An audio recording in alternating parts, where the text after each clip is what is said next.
Three nations in lockstep to counter Beijing. That's the message President Biden is trying to send as he meets with the leaders of Japan and the Philippines at the White House. And joining us now live from the White House is Iris Tao. Good evening, Iris. What's today's summit looking like, and why is it significant? Good evening to you, Steve. So it's the first ever trilateral summit between the three countries, and President Biden is right now meeting with the Japanese Prime Minister Fumio Kishida and also the Philippine President Ferdinand Marcos Jr. The Biden administration says that today's meeting is focused on security in the South China Sea, a disputed waterway where Chinese Coast Guard ships have been ramming Philippine vessels and basically blasting them with water cannons in recent months. Actions that the White House has called coercive and unlawful. And that's serious as the U.S. does have a mutual defense treaty with the Philippines, basically that will require the U.S. to respond and act in case of an armed attack on the key ally in the Indo-Pacific. And here's the White House laying out the key theme of today's three-way summit. Watch. Our three countries embark on this new era of trilateral cooperation as trusted, equal partners guided by shared values and an unwavering commitment to a free, open, peaceful, and prosperous Indo-Pacific. And we are expecting more formal announcements from the three countries about ramping up their cooperation when it comes to the military and also when it comes to their Coast Guard cooperation. I mean, well, that would include more joint patrols in the South China Sea and in the Pacific general. And the Japanese leader, meanwhile, has met with President Biden yesterday in a one-on-one meeting, and today he also addressed a joint session of Congress. He warned U.S. lawmakers of what he called an unprecedented threat from China. Watch. China's current external stance and military actions present unprecedented and the greatest strategic challenge, not only to the peace and security of Japan, but to the peace and stability of international community at large. And Prime Minister Kishida also warned the U.S. lawmakers that the U.S. cannot lose its quote, self-confidence in the world. He called on lawmakers to overcome their, quote, self-doubt about U.S. leadership on a global stage. Back to you, Steve. NTD's Iris Tao with that live report from the White House. Thank you, Iris. And China striking back at American defense companies, this over arms sales to Taiwan, coming the same day President Biden meeting with the leaders of Japan and the Philippines. Joining me now, earlier, I had a chance to speak with Michigan Congressman John Moolenaar to discuss the importance of this first ever trilateral summit in the U.S. relationship with China. Congressman John Moolenaar, thank you so much for joining. My pleasure. Congressman, I want to talk to you about the trilateral meeting between President Biden and the leaders of the Philippines and Japan. How important is that relationship, specifically when it comes to China's stance in the South China Sea?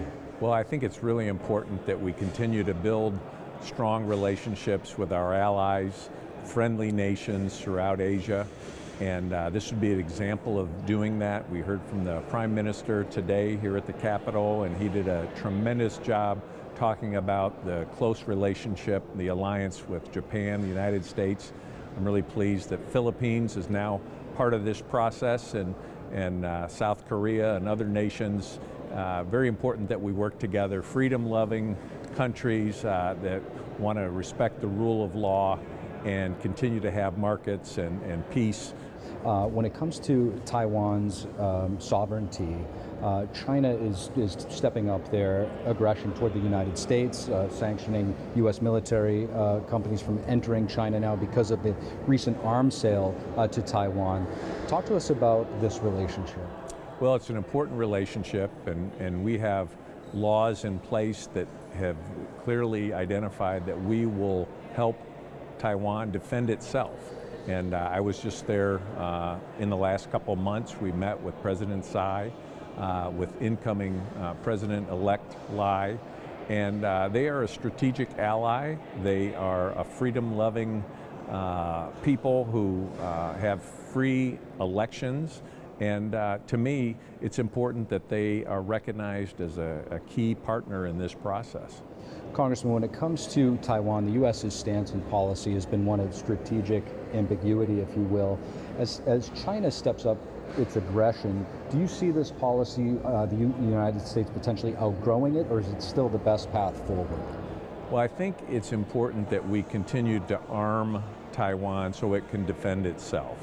I think that is the best deterrence for conflict. We've seen China become more aggressive in the region, and to me it's important that we have peace through strength, and that the world knows that Taiwan is capable of defending itself, and that the United States does our part to ensure that. Congressman, you are now the chairman of the CCP, or will be very soon, the CCP Select Committee. This committee's gotten a lot of attention. It's been praised for doing some excellent bipartisan work. What are going to be some of your top priorities? Well, it's important that we take a fresh look at the relationship with China. We need to reset that relationship. The China of 30 years ago is very different than the China of today. Even 5 years ago, they've become more aggressive at home, abroad, militarily, and it's important that we reset that relationship. It's also important that we deter aggression towards Taiwan as well as around the world. They're increasingly more aggressive, and we want to continue to build strong alliances, strong partnerships throughout the region, throughout the world. Freedom-loving countries, countries that respect the rule of law, and to me it's important that we compete and win this competition economically, militarily, and protect freedom around the world. Congressman, China is the largest violator of human rights, whether it be organ harvesting of Falun Gong practitioners, Uyghur Muslims, the list goes on. Yet, oftentimes these human rights abuses have been overlooked by the international community because of economic reasons. Will human rights abuses by the CCP be on your agenda? Absolutely. We've heard from victims, from people who have suffered under the CCP's oppression. We will continue to expose and highlight those situations and make sure that American companies are not willfully or unawareingly participating in this. We have legislation in place that gives us some tools to enforce that, but it needs to be continually exposed where it exists and highlighted so that the world can understand what's happening there. Congressman John Milano, best of luck as you chair this very important committee. Thank you very much. In some bad news for the United States economy, wholesale inflation rising in March to its highest level since April of 2023. This is according to the Producer Price Index from the Bureau of Labor and Statistics. The index is a closely watched measure of inflation. The U.S. government reports it rose 2.1% for the 12 months ending in March. That was an increase from a 1.6% annual gain in February. The acceleration in the prices producers receive for goods and services highlights the persistence of inflation, and it supports fears that interest rates will stay higher for longer. On the heels of disappointing inflation numbers, mortgage rates drifted slightly higher this week. The 30-year fixed-rate mortgage averaged 6.8% in the week of ending in April 11th, up from 6.82% the previous week. A year ago at this time, the rate was just over 6.25%. Thank you for watching the Capitol Report. If you want to see our full broadcast, check us out at epochtv.com.